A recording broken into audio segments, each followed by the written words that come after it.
Bismillahirrahmanirrahim.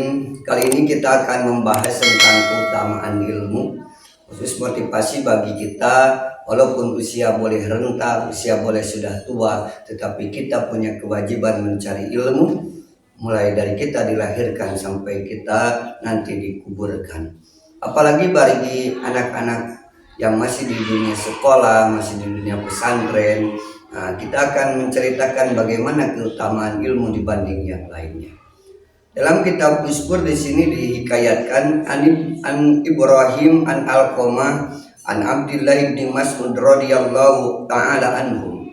Qala Rasulullah sallallahu alaihi wasallam, man ta'allama baban minal ilmi yang tabi'u bihi fi akhiratihi wa dunyahu aqallahu khairan lahu min umrid dunya sab'ata ala bisanatin siyama nahariha wa qiyam layaliha makbulan ghairu mardud. Kata Rasulullah SAW mengatakan, barang siapa orang yang mencari ilmu hanya satu bab saja, kemudian yang tabi'u bihi ilmu yang satu bab tersebut dimanfaatkan fi ukhratihi dalam masalah akhiratnya wa dunyahu dan duniawinya, aqallahu khairan minhu min umri dunya sab'ata ala bisanatin, maka Allah akan memberikan kebaikan baginya daripada kehidupan dunia selama 7.000 tahun, yang siangnya dia berpuasa dan malamnya dia melaksanakan qiyamul lail, makbulan la mardud. Diterima semua puasanya, diterima qiyamul lailnya, tidak akan tertolak. Jadi bayangkan satu orang yang mempelajari ilmu hanya satu bab saja, kemudian dia manfaatkan untuk masalah akhiratnya ataupun untuk masalah duniawinya, akan dibandingkan dengan Allah seukuran, yaitu usianya 7.000 tahun, yang siangnya dia berpuasa dan malamnya dia melaksanakan qiyamul lail. Ibadahnya tersebut, puasanya dan qiyamul lailnya, diterima, tidak pernah tertolak. Begitu besar ganjaran bagi orang yang mencari ilmu, khususnya bagi para santri yang sedang mencari menimba ilmu di dunia pesantren. Walaupun dengan berbagai ujian penyakit dan berbagai masalah ujian ekonomi dan yang lainnya, fasilitas yang terbatas, tetapi yakini bahwa pekerjaan para santri, kegiatan para santri mempunyai bandingan yang baik menurut Allah. Kemudian kata Nabi berkata untuk menceritakan tentang keutamaan daripada ilmu, wa qala Nabi sallallahu alaihi wasallam, ana madinatul ilmi wa ali babuha. Kata Nabi, saya adalah kotaknya ilmu dan kuncinya ada di Ali radhiyallahu anhu. Falamma sami'a khawarij hadal hadis hasadu aliyan wajtama'a asaratu nafarin min kibarihim. Ketika golongan khawarij mendengar hadis ini, mereka mau berbuat hasud kepada Sayyidina Ali. Bagaimana mereka berkumpul 10 kelompok dari pembesar-pembesar mereka, memilih satu kelompok tersebut perwakilan satu orang. Kata mereka, inna nas'alu minhu mas'alatan wahidah wa nara kaifa yajibu lana. Walau ajaba kullu wahidin minha jawaban akhar na'lamu annahu alimu. Kita coba, kita tes kenapa Ali sepertinya lebih dispesialkan oleh Rasulullah, sehingga dalam hadisnya berkata bahwa kata Rasul, saya adalah kotanya ilmu, kuncinya ada di Ali. Kata golongan khawarij, kita tes saja. Bagaimana kita akan bertanya, kaifana yajibulana, bagaimana kita akan melihat jawaban dari Ali bagi kita. Lalu ajabakula wahidin minna, apabila dia bisa menjawab setiap orang yang bertanya dari kita jawaban akhar dengan jawaban yang lain, maka na'lamu annahu alimun, kita akan tahu bahwa benar Ali adalah orang yang berilmu. Maka diceritakan qala Nabi SAW fajahu wahidin minhum, Nah, kata Nabi, diceritakan orang tersebut datang kepada Sayyidina Ali ingin mengetes apakah benar Ali yang memegang kunci ilmu seperti yang dikatakan Rasul. Kata seseorang dari 10 kelompok tersebut, "Ya Ali, al ilmu afdalu amil mal?" Wahai Ali, apakah ilmu lebih utama daripada harta? Bagaimana jawaban Ali? Fa'ajaba Ali qala al ilmu afdalu minal mal. Kata Sayyidina Ali, ya, ilmu lebih utama daripada amal. Dan ilmu lebih utama daripada mal atau daripada harta. Kemudian orang tersebut bertanya, "Fabi ayyi dalil ya Ali?" Dengan dalil mana kamu berkata bahwa ilmu lebih utama daripada harta? Kata Sayyidina Ali, al ilmu mirasul anbiya wal malu mirasul qarun. Ilmu itu adalah warisan dari para nabi, sementara harta mirasul qarun wasadad wa fir'aun. Harta itu warisan daripada Korun, warisan daripada Sadad, warisan daripada Fir'aun. Tapi notabene apabila orang diasongkan, misalnya dikasih antara buku dengan uang 100.000, logikanya bahwa manusia pasti lebih banyak mengambil uang yang 100.000 daripada mengambil buku yang isinya ilmu. Misalnya santri ditawari kitab, satu kitab dengan uang 100.000, mohon maaf, kebanyakan pasti mengambil uang yang 100.000. Kenapa? Karena beranggapan bahwa harta segala-galanya. Padahal kalau menurut hadis dari Sayyidina Ali, ilmu itu warisan daripada para nabi, dan harta adalah warisan daripada Korun, Sadad, dan Namrud. Apakah dan Fir'aun? Apakah kita mau disebut ahli waris Fir'aun? Pastinya tidak mau, tapi kayak mau. Oh, berarti belum sesuai bahwa kita ingin menjadi ahli waris para nabi, sementara kita masih mengejar masalah duniawi semata. Bukan tidak boleh kaya harus, tetapi jangan materialistis. Kemudian yang kedua bertanya kepada Sayyidina Ali, Paja al-akhir pasa'ala kama sa'alal awal. Maka datang orang yang kedua bertanya kepada Sayyidina Ali sebagaimana pertanyaan yang pertama. Fa'ajaba Ali radhiyallahu anhu wa qala al ilmu afdalu minal mal. Tetap Sayyidina Ali berkata bahwa ilmu lebih utama daripada harta. Wa qala bi ayyi dalil? Apa dalilnya Ali bahwa ilmu lebih utama daripada harta? Faqala al ilmu yahrisuka wal malu tahrisuhu. Ilmu akan menjagamu, sementara harta kamu harus menjaganya. Begini saja, ketika kita mempunyai ilmu, maka ilmu itu akan menjadi benteng bagi kita. Bagaimana cara menghadapi kesulitan-kesulitan? Apabila punya ilmunya, maka akan gampang. Orang misalnya dalam perjalanan, misalnya kemudian dia kendaraannya rusak, dia punya ilmu tentang mekanik, dia perbaiki sendiri, maka ilmu tersebut yang menjaga dirinya. Berbeda ketika harta dibawa, kemudian uangnya banyak, ini satu koper, kemudian dia ngantuk, ada di dalam perjalanan, maka yakin tidurnya tidak akan nyenyak. Kenapa? Takut uang yang ada dalam satu koper tersebut ada yang mengambil. Diakui atau tidak, maka kita menjadi penjaga harta. Begini saja, punya mobil dengan punya istri. Kalau istri habis dipakai, silakan saja istrinya mandi sendiri.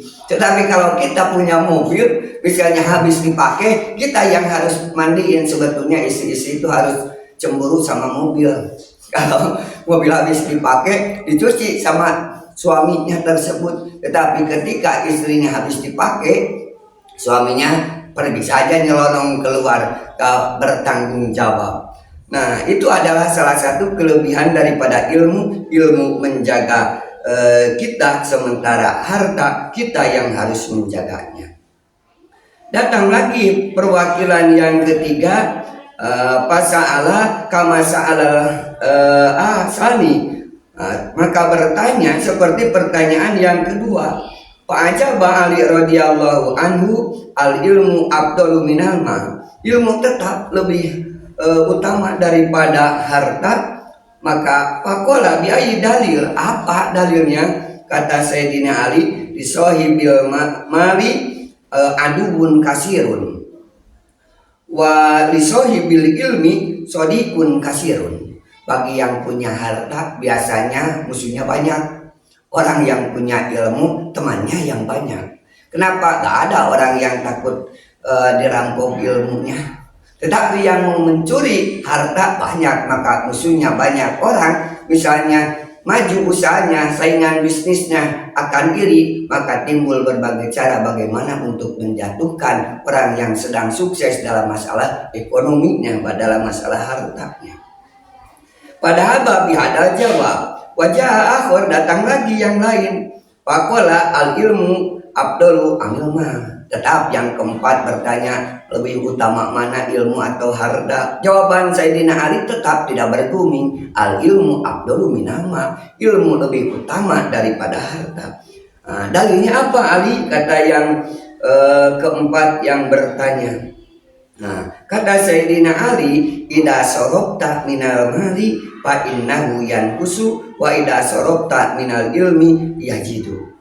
Ilmu harta apabila ditasarufkan, harta apabila digunakan, maka harta tersebut akan berkurang. Misalnya tadinya uangnya 1 juta, ketika kita jajan, kita belanja, maka tentu uang tidak akan tetap 1 juta, akan berkurang. Tetapi ketika ilmu kita berikan kepada orang lain, mengisi pengajian, memberikan kajian keilmuan, maka ilmu tetap saja tidak akan berkurang. Kalau ilmu berkurang, tidak ada yang mau profesinya jadi guru. Kenapa? Karena merasa kehilangan ilmu. Tidak mau orang menjadi profesinya ustadz, kiai, ajengan, karena ilmunya akan habis diberikan kepada orang lain.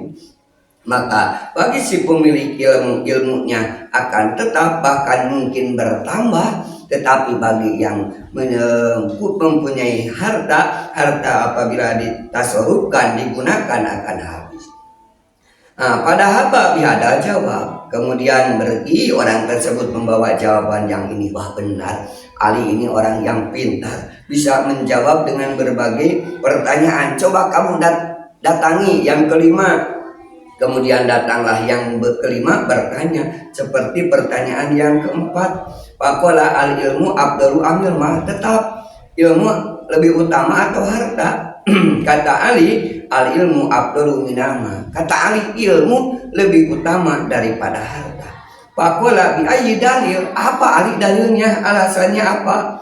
Kata Sayyidina Ali, sohibul mali yud'a bi ismil bakhli wal laumi wa sohibul ilmi yud'a bi ismil indomi wal qaromi. Biasanya orang yang punya harta suka punya julukan si korun, si pedit, si koret, merepet jahe, buntut kasiran. Nah, itu kan biasa. Kalau orang kaya tapi tidak mau berbagi, tidak mau menolong, maka sudah sering didengar kata-kata yang negatif. Tetapi orang yang punya ilmu akan dipanggil dengan kata-kata yang mulia. Misalnya kalau seorang guru, Pak Guru, kalau seorang kiai, Pak Kiai, Pak Ustadz, dengan perlakuan yang berbeda.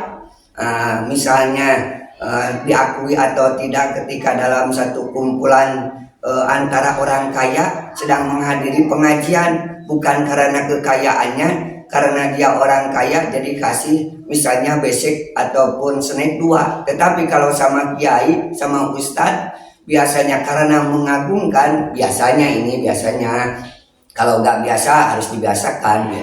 Nah, biasanya kalau ustadz dikasih beseknya 2, snacknya 2, dikasih rokoknya, kalau suka merokok dikasih lagi amplop. Kalau orang kaya nggak ada perlakuan seperti itu. Berarti diakui atau tidak, perlakuan yang bagi orang yang berilmu dimuliakan. Bagi orang kaya terkadang lebih didengar dengan kejelekannya. Nah, pulanglah yang kelima tersebut. Datang yang keenam bertanya seperti apa yang pertanyaan yang pertama, al ilmu abdul amil ma. Maka apa dalilnya? Tetap saja yang ditanyanya seperti itu. Apa dalilnya Ali?